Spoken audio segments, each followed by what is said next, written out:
So when I applied for the PIN, unfortunately, I did not get it because of the issues with the address and all that. So I felt somehow discouraged, and that was not the only thing that I did not achieve.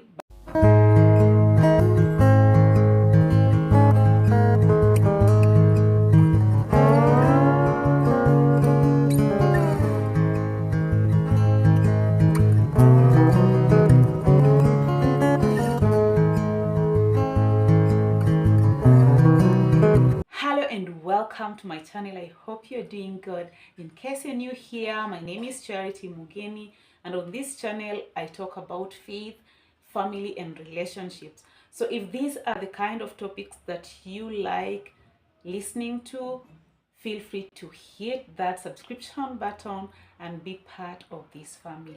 Every year I try to set up some personal goals, those little guidelines that you jot down to guide you throughout the year. Like, I had written some little personal goals in my goal book. I was expecting to achieve certain things by the end of the year 2024. So 2024 was not any different. So I managed to write that down. One of the major goals was to grow my YouTube channel to 1,000 subscribers and get monetized. That is the only thing that I knew. I did not know about watch hours, but I later learned that watch hour was a great need for you to get monetized. It was a requirement. And when I learned that, I started working on it, and wow, by God's grace, I was able to get monetized before the end of the year. But I did not realize that monetization could be a long process. It is not just something that happened just because you have created memberships and all that. You need a PIN to be able to fully monetize your channel. So when I applied for the PIN, unfortunately, I did not get it, probably because of the issues with the address. So I felt somehow discouraged. That was not the only thing that I did not achieve. There were actually other bigger goals that I had set, just aside from growing my YouTube channel, but I also did not fulfill those goals. So I crossed 2024 somehow feeling discouraged, and I was just sharing with some of my fellow women in the fellowship that I usually attend. When people were sharing their goals for the year, I was just telling them that I just landed in 2025. This is one of those years where I just landed, like, no goals. I just started the year. By the grace of God, it's here, and I am pushing on. I have been having my own personal prayers and devotion. There is this one thing that God has been speaking to me about, that just trust in me and watch what will happen. That is one thing that I have been hearing God telling me, like, I just need to trust him. That's why today I feel like just encouraging someone, or creating this video for someone who right now you feel so discouraged, or you feel like you are so much of a failure. I understand that some failures can be pretty bad, and we also have some failures that are not that really bad. Like, as I speak to you right now, I feel so much encouraged in my spirit, and I just feel to encourage someone as well, because I do not feel like I am a failure as such at this particular point, because I have come to terms with that. Through my personal devotions, I have gotten a word of encouragement that I just want to share with you, and to help you understand the simple ways that you can get through that state of feeling like a failure. Because some failures can actually catapult us to success if we come to terms with them, or when we come to terms with them and just keep going. When he had finished speaking, he said to Simon, "Put out into deep water and let down the nets for a catch." Simon answered, "Master, we've worked hard all night and haven't caught anything. But because you say so, I will let down the nets." When they had done so, they caught such a large number of fish that their nets began to break. So they signaled to their partners in the other boat to come and help them. And they came and filled both boats so full that they began to sink. From that illustration, I'm going to share with you 3 ways in which you can deal with discouragement that arises from failure. You can see from Peter's story, him and his fellow fishermen, the sons of Zebedee, they had labored the whole night without fish. And that was their source of livelihood. Meaning that if they were to go home that day, they would go home with nothing, meaning no food for the family.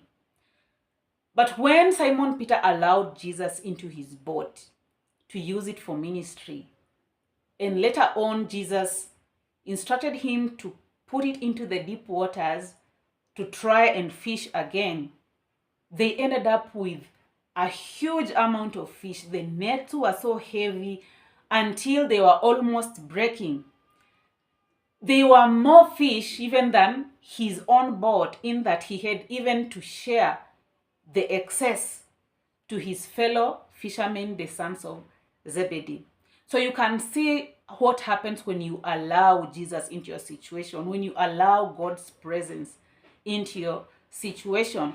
So this first point is that allow God's presence in your life. Allow God's presence in your situation, and you will see things change for you tremendously.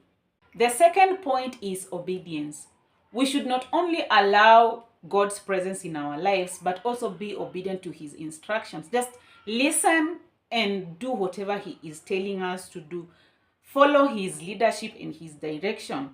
Like, learn to listen to what God is telling you to do. Just listen and obey. You can see from the actions of Simon Peter, he did not question Jesus when he asked him to cast the nets into the deep waters. Even though he had not caught fish earlier, he did not make that failure as an excuse for not trying again. He just obeyed. When Jesus told him to cast the nets into the deep waters, he just obediently did that. And he saw amazing results. He was in awe. He had never caught all his life such amount of fish. That is why it is good for us to learn to be obedient. You cannot allow God in your life or Jesus in your life and still remain disobedient. Because if you still remain disobedient, then nothing will change. It will be very difficult for you to get out of that situation or to get out of that failure. But when you allow Jesus in your life, you allow God in your life, and you obey his instruction, you allow him to lead you, you may not know actually where you are going. You may not know the final results of your obedience. But in the end, just trust that whatever you are going to get in the end will be probably more than you expect. The word of God says that God is able to bless us exceedingly abundantly, more than we can think or imagine. And that is what we get from God when we obey his instructions and submit to his leadership and his guidance. Number 3, trust in God's promises. Simon Peter and fellow fishermen, the sons of Zebedee, they trusted in God's promises. They trusted Jesus when he instructed them to go fishing for a second time, even though they had failed earlier. The only reason why they went ahead and did exactly what Jesus instructed them to do, it's because they believed in God's promises. They believed that God is faithful and he is able to fulfill whatever it is that he has promised he will fulfill. The word of God tells us that God remains faithful even when we are not faithful. The most important thing is that you should keep on trusting in God's promises about your life. You know exactly what God has promised you. It is written that he knows the plans he has for us, the plans for a good future, plans to prosper us. That is in Jeremiah 29:11. So let us claim the promises of God. Even when we are feeling like failures, when we feel so discouraged, let us claim the promises of God, because God is not a man that he should lie. When he promises us something, he will do it.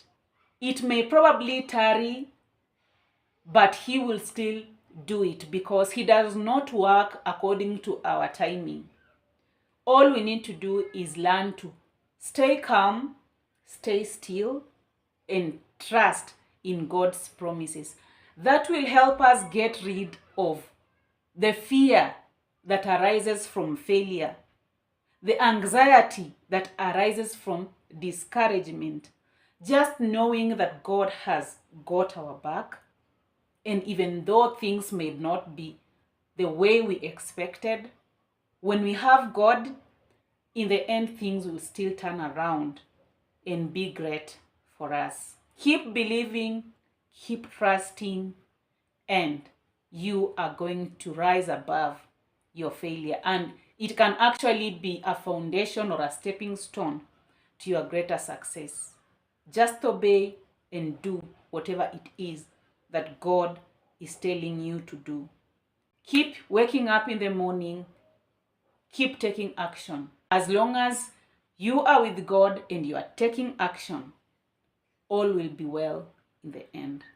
If you're still watching this video up to now and you have not subscribed just as yet, please just take a second and push that subscription button and be part of this family. Remember to put on that notification bell so that you can always be notified whenever I upload a new video. Like the video, share, and leave a sweet comment down below in the comment section. God bless you. See you in the next one. Bye bye.